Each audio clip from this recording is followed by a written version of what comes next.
महाराष्ट्र की राजनीति एक बार फिर गर्मा गई है। भारतीय जनता पार्टी के प्रदेश अध्यक्ष और राज्य के राजस्व मंत्री चंद्रशेखर बावनकुले ने शिवसेना उद्धव गुट के वरिष्ठ नेता संजय राउत पर तीखा हमला बोला है।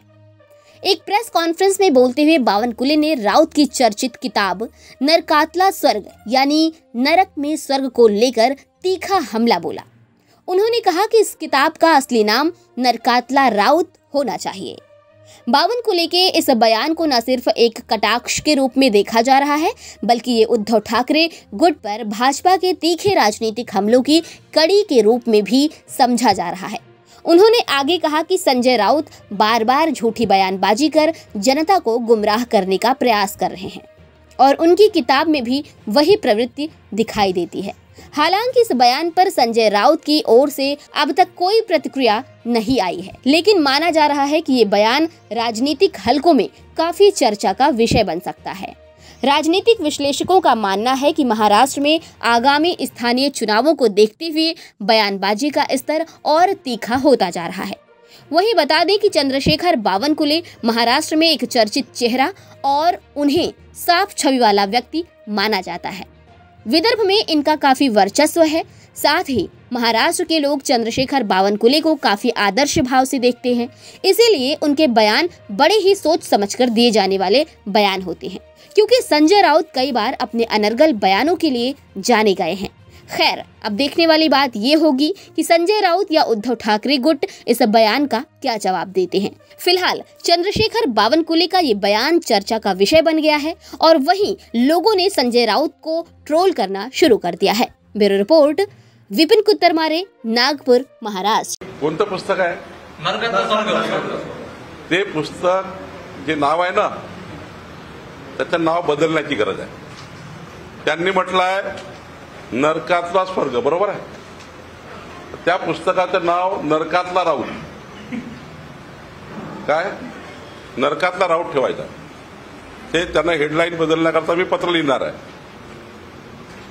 म्हणजे तुमच्या माध्यमातून आवाहन करतो मी संजय राऊतांना, ते नाव बदललं पाहिजे, नरकातला राऊत केलं पाहिजे। कारण काय की या पुस्तकामध्ये त्यांनी जे काही गोष्टी माझ्याकडे आल्या आहेत, काही माझ्याकडे त्याचे मुद्दे आले आहेत, त्यामध्ये स्वतःच्या राजकीय अध्यपदनाची म्हणजे स्वतःचे राजकीय अध्यपदन कसं असतं याचा लेखाजोखा त्यांनी मांडला आणि खरं तर किती दिशाहीन व्यक्ती आहे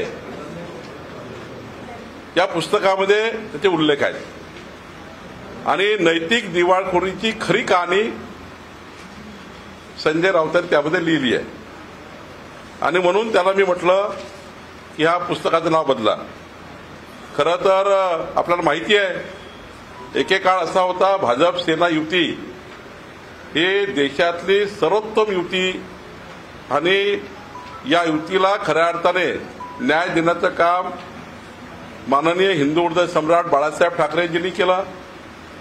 हिंदुत्वाचे आधारावर या महाराष्ट्राला देशाला दिशा दिली आणि खऱ्या अर्थाने संजय राऊत सारख्या व्यक्तीने हिंदू हृदय सम्राट बाळासाहेब ठाकरेंच्या विचाराची शिवसेना संपवण्याचं काम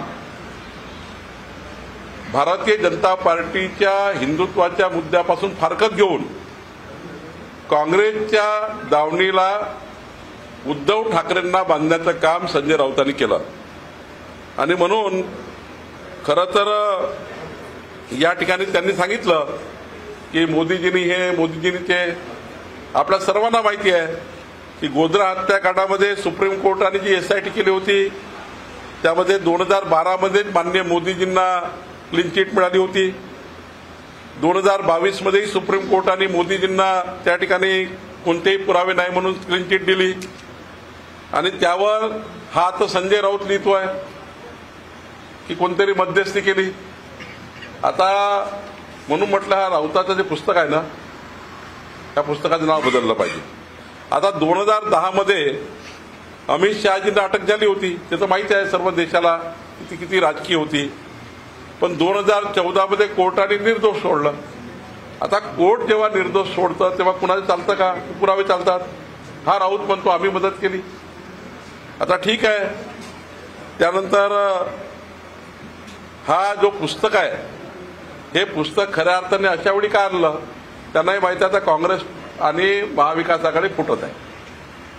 म्हणजे अशा वेळी पुस्तक आणलं तर महाविकास आघाडी किमान काहीतरी जे आता सोडून चालली आहे, म्हणजे काँग्रेसचे देशाचे नेते काँग्रेस सोडून चालले, महाराष्ट्रात काँग्रेसला सोडून चालले आणि काँग्रेस महाविकास आघाडीला सोडत चालली. आणि तुम्हाला शरद पवार साहेबांची माहिती आहे. त्यामुळे आता महाविकास आघाडी ही म्हणजे संजय राऊतांनी जे अधपतन शिवसेनेचं केलं, संजय राऊतांनी भाजपपासून शिवसेना तोडली, एकनाथ शिंदेसारख्या अत्यंत इमानदार कार्यकर्त्याला बाहेर जावं लागलं, तो संजय राऊत, आणि तो आता पुस्तक लिहितो आणि या पुस्तकातनं आपले कपडे वाचवण्याचा प्रयत्न करतो. महाविकास आघाडी जेव्हा उद्ध्वस्त होईल तेव्हा याचं खरं गालबोट लागणारं संजय राऊतांना.